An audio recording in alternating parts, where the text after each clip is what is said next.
Bonjour.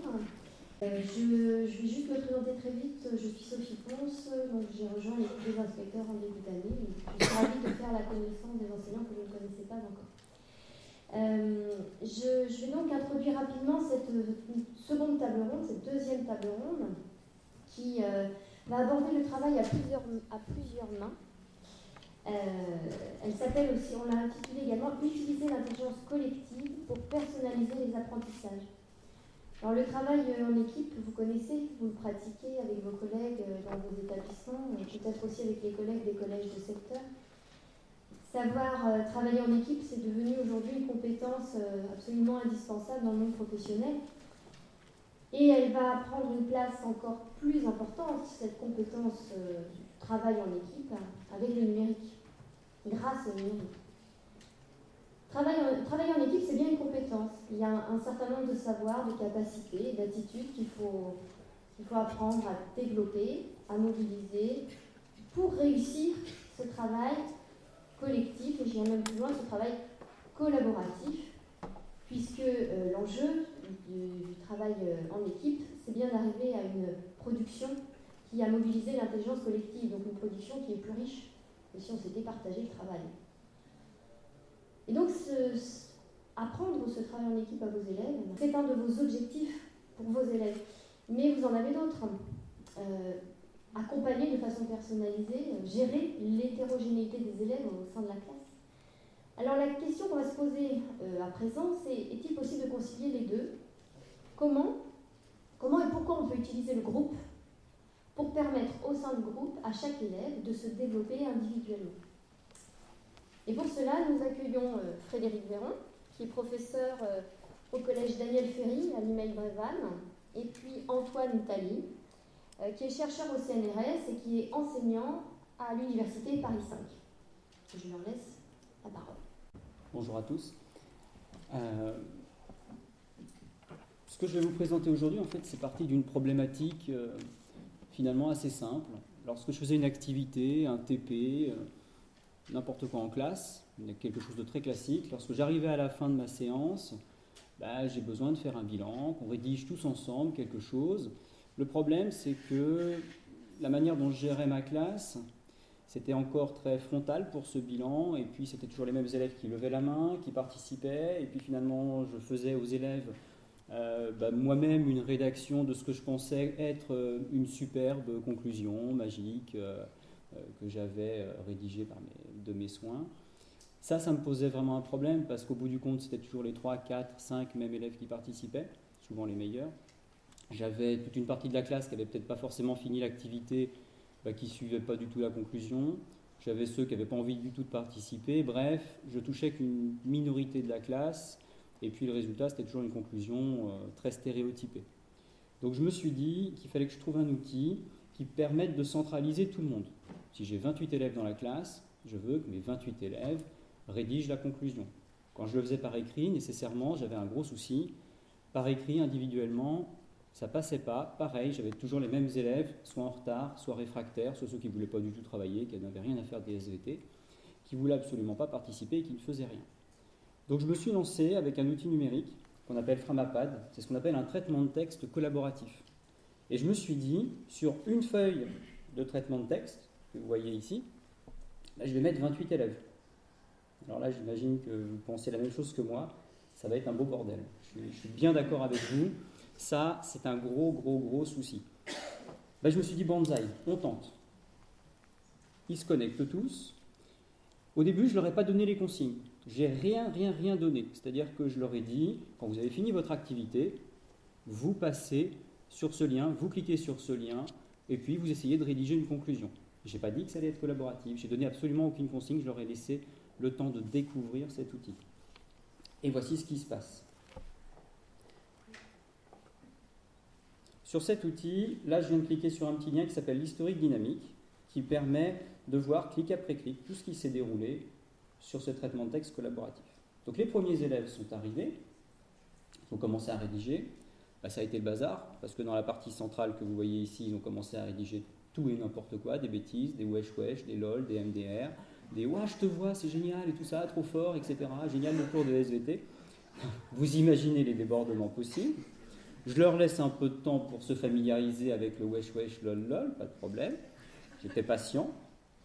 Et puis, lorsque je sens que ça déborde un peu trop, parce que ça va assez vite, hein, au bout de 10 minutes, c'est bon, ça déborde, je commence à leur envoyer moi-même un wesh wesh lol lol, mais dans la partie chat, c'est-à-dire dans la partie qui est sur le côté, qui est une partie de discussion instantanée.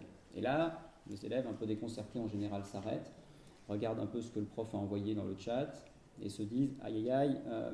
Véron, il a pété un plomb, il est fatigué, ou quelqu'un se fait passer pour lui, il y a quelque chose qui n'est pas normal. » C'est pas grave, je recommence, je réitère, et à ce moment-là, les élèves comprennent que c'est vraiment une messagerie instantanée et me font des wesh wesh, lol lol, bonjour, salut, etc., etc. Mine de rien, à ce moment-là, à partir du moment où ils ont compris qu'il y avait un chat, il n'y a plus de débordement dans la partie centrale. Donc là, j'ai réussi quelque chose, un premier challenge que je m'étais fixé, c'est qu'il y ait une partie propre. Donc à ce moment-là, je supprime toutes les bêtises de la partie centrale. Je me suis dit, ok, étape numéro 1, validé. J'enchaîne. Ensuite, je commence à dialoguer avec eux. Je leur rappelle dans le chat que forcément, ce serait pas mal que les élèves commencent à rédiger, à faire une vraie production. Je vous rappelle que c'est une synthèse, une conclusion qu'on doit rédiger dans la partie centrale. Donc ils commencent à rédiger cette conclusion. Le problème, c'est que le défaut des élèves, parce qu'ils ont peur de se supprimer leurs mots, etc., surtout en 6e, ils vont avoir tendance, regardez, j'accélère le temps, ils vont avoir tendance à faire tout simplement une sorte de catalogue. C'est-à-dire que j'ai fait vachement avancer le schmilblick. Je suis passé de bêtises dans la partie centrale à quelque chose comme 28 conclusions, les unes en dessus des autres, qui racontent à peu près la même chose. Mais il y a des productions. Là, il y a un petit effet, là d'ailleurs, un petit effet de bordure que je n'avais pas du tout estimé à ce moment-là. C'est le fait que quand les élèves, notamment les plus réfractaires au travail, ont découvert que c'était un document collaboratif, qui vous allait pouvoir parler de manière un peu plus décontractée dans un chat, et puis écrire à un endroit où tout le monde allait voir tout le monde, ils se sont dit il faut y aller. Donc ils se sont défoncés et ils ont tout de suite tout fait pour accéder à cet espace de travail collaboratif.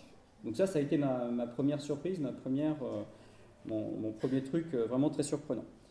Je continue, donc là je commence dans le chat à leur dire 28 conclusions, ça commence à être un petit peu difficile. Je leur laisse du temps. Il y a des élèves naturellement meneurs, pas forcément les bons élèves, ça peut être justement les réfractaires ou ceux qui maîtrisent mieux l'outil numérique. Là, il y a eu des renversements dans la classe qui se sont passés, qui ont été véritablement très intéressants. C'est-à-dire que j'ai eu des élèves qui étaient, par exemple, très en difficulté au passage à l'écrit, qui se sont découverts tout simplement une âme de meneur, parce qu'ils sont meneurs en sport ou autre. Et là, dans le chat, ils commençaient à guider les autres. Attention, on va voir, donc je vais vous remonter un petit peu de chat. Il faut quand même que je fasse défiler. Alors, j'avais Dominique Zlatana, un passionné du PSG, vous avez reconnu. On voit donc les élèves qui commencent petit à petit, en fait, à donner des consignes aux autres. Non, mais arrête de dire des bêtises. Pourquoi tu écris aujourd'hui c'est encore mieux ce que... Enfin, voilà, ça c'est moi, ça, pardon. Écris bien, fais n'importe quoi, fais pas n'importe quoi, etc. Bref, ils commencent à prendre conscience que le chat peut être un outil de dialogue. Moi, de mon côté, ce que j'ai fait, c'est que j'ai laissé une grande tolérance. Là, j'avoue que mon choix pédagogique a été de dire le chat, je vais l'utiliser un peu, oui, comme un outil de synchronisation, comme un outil d'échange, mais surtout comme un outil de décharge. C'est-à-dire que si je ne veux pas de bêtises dans la partie centrale où il y a du travail, il faut absolument que je donne aux élèves une possibilité d'échange un peu plus cool. Alors, petite anecdote, par exemple, quand ils se connectent, moi je leur ai appris à dire bonjour. C'est un rituel, quand on est sur un forum, quand on est sur un chat, numériquement, on dit toujours bonjour. Je n'avais pas anticipé 28 élèves qui disent bonjour et qui se disent bonjour les uns entre les autres. Forcément, vous imaginez la situation, ça peut être un petit peu cocasse. Mais bon, il y a une formule de politesse qui est intéressante, il y a quelque chose d'assez fort qui se met en place, et puis une fois qu'ils se sont tous dit bonjour intercroisés, à ce moment-là, on passe à l'étape suivante, et puis banzai, on continue. Donc ça commence à se synchroniser petit à petit, et puis on voit, j'ai vu quelques petites choses, j'aimerais bien le retrouver là sur le moment. Donc j'ai Émine, par exemple, qui dit salut, mais on voit qu'Émine, en fait, quand on étudie l'historique dynamique, Émine, c'est un des élèves les plus en difficulté que j'ai pu avoir, mais il s'est contrôlé, il n'a pas fait de débordement, et au contraire, il a essayé d'apporter sa pierre à l'édifice. Même si sa pierre à l'édifice, c'était pour une fois, à un moment donné, une dernière ligne où « Ah super, le cours de SVT était vraiment très sympa », c'est une bonne pierre à l'édifice. C'est un élève qui était en difficulté, qui n'aimait pas les SVT, qui mettait potentiellement le bazar, qui vient vers moi, qui fait une démarche. Et bien cette phrase-là, je l'ai laissée pendant très longtemps, je l'avoue. Ça m'a fait plaisir, hein, je vous le dis. Je pense qu'on se comprend sur ce point-là. Donc, je continue ma progression. Je continue un peu dans le chat, dans l'historique dynamique, donc j'avance. Et puis là, on voit que les élèves commencent à prendre conscience petit à petit qu'il faut synthétiser. Et là, grande barrière, quand on a 28 conclusions identiques, ou en tout cas avec les mêmes idées, passer de cette étape très compressée à une étape précédente très longue avec plein de répétitions, il va falloir que moi, enseignant, je fasse comprendre aux élèves que ce n'est pas grave d'effacer sa propre conclusion ou d'effacer la conclusion du voisin. Ce qui est important, c'est maintenant d'utiliser le chat comme un outil de communication pour prévenir le voisin. Si j'ai une remarque à lui faire au voisin, je ne me lève pas et puis je ne fais pas non, on reste assis parce qu'on peut imaginer qu'on serait à la maison, on reste assis, on est sur le chat et on envoie un petit message tout simplement à son camarade en lui disant « Je trouve que tu as fait un peu de faute d'orthographe, je trouve que la deuxième ligne est mieux que la troisième, et ainsi de suite. Est-ce qu'on ne peut pas garder… » Et c'est des échanges comme ça qui vont se mettre en place entre les enseignants petit à petit, entre les élèves. Je commence à bafouiller. Ouais. Donc en fait, ça commence à se mettre en place. Les élèves, clairement, refusent de supprimer leur travail. C'est un refus catégorique. Ils ne veulent pas effacer leur travail. Ils ont fait quelque chose, ils se sont des fois donné du mal pour une fois à faire quelque chose. Là, ils ne veulent pas effacer. Donc là, j'argumente en fait tout simplement avec cette historique dynamique. Quand on argumente avec l'historique dynamique en disant à l'élève « Regarde, tu es identifié par la couleur verte. Si tu es identifié par la couleur verte, je prends l'historique dynamique, je reviens dans le temps. Moi, enseignant, je vois ce que tu as fait. Oui, on va l'effacer parce qu'on a peut-être trouvé mieux. Mais sur ce coup-là, ton travail, je peux le contrôler. Quand je serai de retour ce soir à la maison, je verrai ce que tu as fait, à quel moment, de quelle manière. » Ça démystifie un petit peu le problème pour l'élève. L'élève commence à accepter, à prendre conscience que oui, on peut effacer son propre travail ou effacer celui des autres, à condition de dialoguer avec les autres. Donc on continue. Ça commence à se réduire. Et là, on va voir naturellement donc, des meneurs qui se mettent en place, comme je l'ai dit, dans la classe. On va avoir donc des guides, des sortes d'élèves qui vont prendre le dessus sur les autres. Sauf que ces guides, comme tous les élèves, ils sont bien plus exigeants que les professeurs en général. Je ne sais pas si vous avez remarqué, faites une autocorrection d'élèves. L'élève est tellement sévère qu'en général, tout le monde a 2. C'est comme ça, il y a eu des fautes d'orthographe, on ne s'en sort pas. Donc, ce qui s'est passé concrètement dans mon pad, c'est que, petit à petit qu'on avance, ils ont tout supprimé. Donc c'était une situation assez cocasse, forcément, mais c'est pas grave, je leur ai laissé du temps. Alors, je ne veux pas citer l'élève, mais c'était Marine, c'est Marine qui a fait cette petite bêtise, parce qu'elle est ultra exigeante. Si elle a 19,5, c'est un petit peu un échec. Donc il faut vraiment guider et orienter. Donc cette élève a été extrêmement exigeante, mais aussi extrêmement guide, c'est-à-dire qu'elle a dit à tout le monde, finalement, on déconstruit et on reconstruit ensemble. Et cette fois-ci, on repart sur de bonnes bases. Et vous allez voir que l'évolution suivante du pad, on voit très bien, rien que dans sa construction, on voit dès le début, là je suis peut-être même allé un peu vite, on voit déjà dès le début des élèves qui s'écrivent des phrases les unes à la suite des autres, alors que tout à l'heure ils sautaient des lignes dans le paragraphe. Ça, c'est une évolution majeure dans l'utilisation de ce pad. Et on voit même petit à petit des autocorrections à l'intérieur des phrases. Là, vous voyez, par exemple, on a une phrase qui commence en violet, qui se termine en jaune, mais surtout entre les deux. J'ai pas dit jaune caca, vous avez vu aujourd'hui. C'était une boutade par rapport à hier. Donc en fait, on a des autocorrections en plein centre des mots. Ça, c'est une nouveauté. Et le résultat commence à s'acheminer. Il y a quelques élèves qui, quand même, essaient de faire un catalogue, mais ce n'est pas grave. Je leur laisse le temps de prendre conscience. Et petit à petit, on arrive à un résultat qui va être tout à fait correct et tout à fait satisfaisant. Alors, je ne vais pas vous mentir, je n'ai pas fait ça en 10 minutes la première fois. Les élèves de 6e, déjà les connecter à Internet, c'est parfois un challenge. Donc là, ça m'a pris plus de 1 mois et demi. J'ai commencé en classe, je les ai fait se connecter simplement à l'outil. Il n'y a pas besoin de compte, je répondrai aux questions. Il n'y a pas besoin d'identification ni quoi que ce soit. Les élèves, je leur ai expliqué comment ça marchait donc à la fin de la séance et je leur ai dit, peut-être à tort, je leur ai dit, ce soir je suis dispo. Donc là, forcément, le soir même, j'ai 28 élèves de la 6e A, mais parce que j'avais été un petit peu ambitieux, mais bon, faut se lancer des défis. J'avais fait ça avec 3 autres classes de 6e. Le résultat de ça, c'est que forcément, j'ai quelque chose comme 70 élèves, 80 élèves qui sont connectés en même temps, dès 5h40, et qui n'attendent qu'une chose. De toute façon, vous voyez, moi, à l'IMEI Brévannes, les cours, pour ceux qui connaissent, se terminent à 17h35. Donc on peut voir les horaires. Les élèves ne se fatiguent jamais en 6e.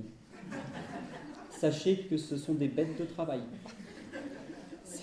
C'est une énergie débordante, vous n'arriverez pas à suivre. Donc, il continue à travailler. Vous ne dormez plus, nécessairement. Vous vous réveillez le dimanche matin, grasse matinée pour moi, j'avoue. Et puis, malheureusement, qu'est-ce qui se passe à 10h, parce que vous êtes professionnel, etc., vous lisez vos mails, vous allez faire un tour sur le chat, et là, vous voyez, Monsieur Véron, où êtes-vous? Où êtes-vous? On a besoin de répondre à vos questions. Là, personnellement, je vous avoue que j'étais un petit peu débordé.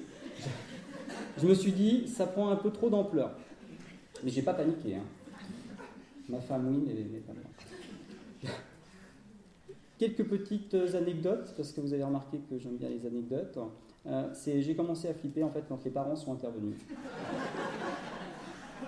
Puisque très clairement, j'ai des parents qui sont venus corriger les fautes des élèves, mais parfois mes fautes d'orthographe à moi aussi. Donc, je me suis dit, est-ce que là, je ne touche pas à la limite de l'outil? Plus sérieusement, là, je me suis dit, c'est vrai que l'outil est ouvert. À partir du moment où on a le lien, on peut s'y connecter. Il n'y a pas d'heure. Bien sûr, j'aurais pu le déconnecter. J'aurais pu faire des choix beaucoup plus rigoureux, mais j'ai souhaité laisser une liberté assez longue aux élèves, de manière à ce qu'ils s'approprient véritablement l'outil. Parce que dans mon esprit, je ne voulais pas l'utiliser qu'une seule fois, je voulais que, à terme, 2 mois, 3 mois plus tard, on puisse en 10 minutes faire une conclusion collaborative. C'était ça mon objectif final, c'est-à-dire de gagner du temps et de faire participer tout le monde. J'ai laissé couler. En laissant couler, sur ce coup-là, j'ai peut-être eu beaucoup de chance, mais finalement, je n'ai pas eu plus d'intervention que ça des parents. C'est toujours resté extrêmement cordial. J'ai même eu, pour moi, dans mon esprit, ça a été un peu un palliatif du fait qu'en cas de débordement, je me suis dit peut-être qu'un parent pourra avoir quelque chose et pourra me prévenir. Voilà comment je l'ai perçu sur le moment. C'est peut-être à tort, là c'est une idée que je lance, je n'ai pas la réponse. D'accord. Alors, ce qui était intéressant, forcément, vous l'avez compris, c'est que les élèves, du coup, se sont mis à faire des SVT que des SVT. Rien qu'avec l'aspect motivateur de cet outil, j'ai eu des élèves qui se connectaient, comme j'ai dit, tout le temps. Ils allaient voir les autres collègues. Donc tout à l'heure, pendant l'intervention de mon collègue chercheur, je ferai défiler un petit peu le chat pour que vous ayez un peu de matière à réflexion. Mais on y voit par moment ma collègue du CDI intervenir, au secours, ou des choses comme ça, parfois. Ou bien, non, faites pas ci comme ça, synchronisez-vous de telle manière, etc. Il y a vraiment des échanges qui se sont mis à se développer de manière transdisciplinaire grâce à cet outil. J'ai eu une demande des élèves qui était véritablement prenante, motivée et intéressante. J'ai eu des conclusions, des synthèses que je n'aurais jamais espéré avoir si on n'avait été que 1 ou 2 élèves à le faire. C'est-à-dire qu'il faut vraiment percevoir que ce n'est pas parce qu'un élève n'a pas fini sa conclusion à la fin de l'heure qu'il n'a pas des choses à dire. Il a peut-être été plus lent pendant l'activité, mais il a des choses forcément très intéressantes à dire. J'ai eu vraiment des élèves qui étaient d'habitude en difficulté, qui se sont complètement révélés. J'ai également eu des possibilités nouvelles avec des élèves qui étaient très timides. Tout à l'heure, mon collègue Maxime insistait là-dessus. Je hochais de la tête en haut d'amphi parce que forcément, un élève timide qui n'ose pas prendre la parole à l'oral, là, je lui laisse une chance. Et je lui laisse une chance pendant l'heure, mais également le soir. Il n'y a pas de souci, ou le lendemain, pendant toute la durée de l'intervention du PAD, pendant tant que je décide que le PAD est ouvert. Donc ça, c'est une nouveauté pour les élèves qui, à mon sens, bouleverse ma pratique. Après, forcément, faut être un peu cool. Hein. Moi, vous l'avez compris, j'aime bien qu'il y ait un peu d'humour, que ça discute un petit peu et qu'il y ait des réflexions constructives ou pas. Ça peut être amusant. Moi, je ne vais pas m'ennuyer devant un chat et vous allez voir quand je ferai défiler que Grady Locking, par exemple, a des réflexions particulièrement constructives. Bien entendu, c'est assez ironique. Qui est Unamed? Alors, j'ai dû traduire en anglais le lendemain. Bon, voilà. Je voulais vous montrer quand même un autre exemple qui hier n'avait pas fonctionné. C'était l'exemple du dernier pad. Alors, un des derniers pads qu'on a fait, vous voyez tout de suite, moi, dans la structure, alors il est un peu en blanc parce que les élèves trouvaient qu'il y avait trop de couleurs à la fin, et à un moment donné, pouf, il a disparu, on l'a remis en tout blanc. Et malheureusement, c'était une erreur parce que j'aurais aimé vous montrer l'imbrication, mais bon, c'était trop tard. Ce qui est intéressant dans ce pad, c'est de voir véritablement qu'il a été construit beaucoup, beaucoup plus vite. C'est-à-dire que là, le temps et même l'organisation, je vais le faire défiler, l'organisation est vraiment beaucoup plus rapide. Vous voyez, il y a des petits passages comme ça où on perd tout. Mais c'est pas grave, c'est parce qu'ils veulent reconstruire. Mais globalement, je n'ai plus ces gros catalogues, même quand j'ai plein d'élèves, même quand ils sont, là on voit même plus la liste en bas, même quand ils sont très nombreux, ils ont compris qu'il ne fallait pas faire 50 conclusions, mais plutôt en faire qu'une seule. Et donc ils essaient, tant qu'ils peuvent, de s'organiser. Parfois même, on va le voir, ils forment des groupes, ils se mettent à 2, à 3. C'est vraiment juste énorme ce qu'ils font, et ils commencent même à réfléchir. Vous voyez, là, à un moment donné, ils se sont regroupés, ils se sont dit, je suis plus efficace, je fais des groupes de 3, de 4, et ainsi de suite. Et là, je commence à être... je me mets d'accord, on se met d'accord à l'oral, puis on participe dans le chat, etc. Il y a toute une organisation et une autonomie de l'élève qui se met en place grâce à cette liberté et grâce à cet outil qui est vraiment fondamental à mon sens. Alors je sais qu'il ne faut pas venir plus pris par le temps, je vois que j'ai mis un quart d'heure, peut-être un poil plus. Je laisse la parole à mon collègue et puis on répondra aux questions si vous en avez ou si vous voulez juste des anecdotes. Je suis certain que je vais en retrouver, vous inquiétez pas.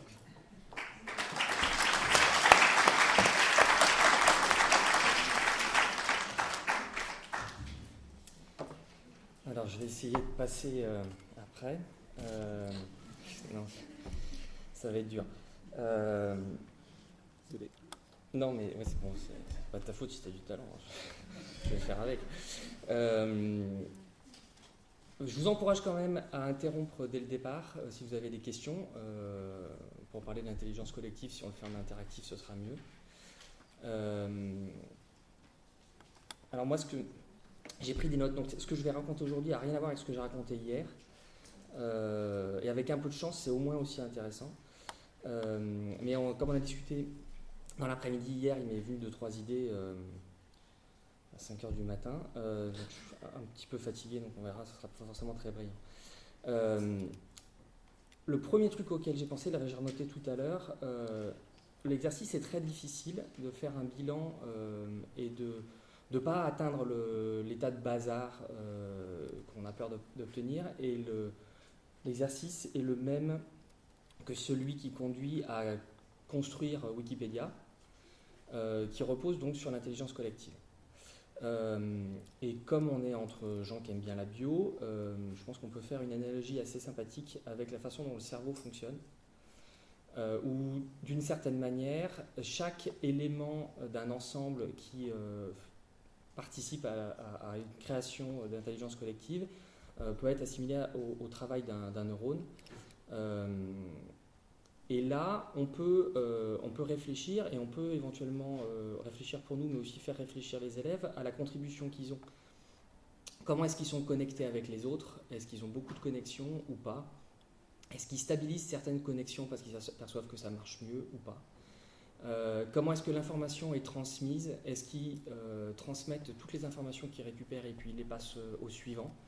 Je pense que ça peut faire la balance entre quelque chose qui fonctionne de type Wikipédia à quelque chose qui ne fonctionne pas forcément dans un certain nombre de réseaux sociaux, avec des individus qui réfléchissent par exemple sur Twitter à une espèce de ratio entre le nombre de gens qui sont connectés à eux et le nombre de gens qui suivent eux, et qui essayent de maximiser ce nombre-là, qui vérifient toutes les semaines s'il y a des gens qui les suivent toujours ou pas et qui se déconnectent, etc. Et par contre, il y en a d'autres qui réfléchissent aux informations qu'ils reçoivent, aux informations qu'ils envoient, donc au ratio signal sur bruit qui vient d'eux et qu'ils reçoivent. Il y a aussi une question sur les informations qu'ils génèrent et qui vont pouvoir donc être utilisées par les autres. Et le type de nœuds qu'ils sont. Est-ce qu'ils retransmettent toutes les informations? Est-ce qu'ils trient beaucoup? Donc dans le cerveau, vous le savez au moins aussi bien que moi, il y a des neurones excitateurs, des neurones inhibiteurs. L'ensemble, pour fonctionner, a besoin d'avoir un équilibre entre les deux, parce que sinon on tombe sur les pathologies type épilepsie. Et donc, quand on construit son réseau de manière à utiliser l'intelligence collective, il faut réfléchir aux individus qu'on a autour de nous et au fait que ces individus ont besoin d'avoir un profil qui est différent. Sinon, l'information ne circule pas de manière satisfaisante. Et là, ce qu'on voit, moi, ce que j'ai l'impression de voir, que j'ai repéré hier et que j'ai vu au moins aussi bien aujourd'hui, c'est que ces gamins de 6e, ils ont compris une partie du truc, quoi. Non, il y a des débordements, je vous rassure. Ouais, il y a des débordements, mais ça fout une claque quand même. Je pense que la façon dont ils ont réfléchi au processus, si j'anticipe sur ce que vous verrez dans la table ronde d'après, en tout cas ce qui a été vu hier, sur la façon dont les élèves réfléchissent à la façon dont ils apprennent, dont ils produisent des informations, etc., je trouve que c'est extra, et je pense qu'on revient assez facilement à des notions qui sont importantes sur le programme. Alors, pour donner des anecdotes, parce que j'aime bien aussi raconter des anecdotes, je suis connecté sur Twitter avec un certain nombre de gens, notamment des enseignants, et je préparais un jeu de diapositives sur un sujet qui est connexe, donc l'intelligence collective et comment est-ce qu'on peut l'utiliser dans l'enseignement. Et moi, j'enseigne pas en primaire ou dans le secondaire, donc je connais pas le programme. Évidemment, je peux aller le lire, hein, mais pour aller faire la connexion entre les éléments du socle commun et les choses dont j'avais envie de parler, ça m'aurait pris à peu près 35 ans. Et donc, enfin, sachant que le programme en plus avait changé entre-temps. Et donc, ce que j'ai fait, c'est que j'ai simplement posé la question. C'est-à-dire que j'ai parcouru en vitesse le socle commun. Je dis, ah bah tiens, j'ai repéré qu'il y avait peut-être tel point et tel point qui aurait pu correspondre avec l'idée que j'avais en tête.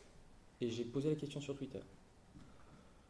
J'ai attendu à peu près 10 minutes pour avoir 2 réponses de 2 enseignantes avec lesquelles je suis en contact. Pour d'abord confirmer que l'idée que j'avais en tête n'était pas complètement absurde, et qu'en plus il y avait un élément que j'avais complètement loupé qui était là. Et là, ce qui est intéressant, c'est qu'on se met en connexion avec des gens qui sont réactifs, des gens qui sont intelligents, qui sont capables de traiter l'information, mais aussi des gens qui ont des compétences qui sont extrêmement différentes. En gros, pour moi, seul, c'était impossible à faire. Et là, ce qu'on fait, c'est qu'on se met ensemble avec des compétences qui sont différentes, et donc on atteint un résultat qu'aucun des individus n'aurait pu atteindre, un résultat qui n'est pas là une collection de 12 ou 25 conclusions, mais qui est un résultat dans lequel on a ce qu'on appelle les propriétés émergentes, c'est-à-dire des choses qu'on peut pas, qui ne sont pas juste l'addition des éléments individuels, qui ne sont d'ailleurs pas prédictibles, qui apparaissent dans le fonctionnement du système. Et c'est un des problèmes avec les propriétés émergentes, c'est justement qu'elles ne sont pas prédictibles. Et donc le rôle des individus à l'intérieur d'un système qui fonctionne avec l'intelligence collective est extrêmement important pour que ce système se comporte bien. Je réfléchissais en venant ici au problème de... Enfin, vous avez sans doute entendu que Dominique Baudis est mort récemment, et il a été victime d'informations qui ont circulé partout, notamment sur Internet, avec des gens qui les ont relayées sans les avoir vérifiées. Si les individus qui relaient les informations n'y réfléchissent pas et les relaient comme ça, on a un système où les réseaux sociaux font ce genre de choses en permanence. Et ça, on en a en permanence. Il y a des hoax en permanence. Il y a encore les bisons qui s'enfuyaient à cause d'un tremblement de terre la semaine dernière, enfin, etc. Les individus doivent comprendre comment le système fonctionne pour pouvoir mieux fonctionner à l'intérieur. Nos élèves à tous vont devenir des citoyens qui vont voter. On aimerait bien qu'ils aient un comportement qui soit positif. Et on a ces 2 possibilités finalement. Soit ils comprennent le système et ils l'utilisent, et on a Wikipédia, qui est non seulement gratuit, mais qui est aussi d'aussi bonne qualité. Il y a le même nombre d'erreurs dans Wikipédia que ce qu'il y a dans les encyclopédies classiques. Donc ça fonctionne quand on a le bon comportement des individus et la bonne organisation du système.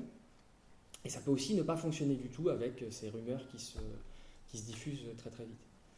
Et donc moi, ça me paraît extrêmement important qu'ils apprennent ça, et ce système-là permet de le faire de manière très très bien. Donc, moi, je suis juste bluffé. Enfin, quand j'ai entendu parler hier, j'étais persuadé que c'était au lycée que ça se passait. Et voilà, c'est... Enfin, ouais. Non, c'est même plus amusant au collège. Il y a plus de suspense. Et voilà, est-ce que je suis à peu près proche de ce que j'avais noté? Pas forcément. Je pense que j'ai oublié des trucs, mais peut-être que si vous avez des questions, on pourra revenir dessus et co-construire la réflexion.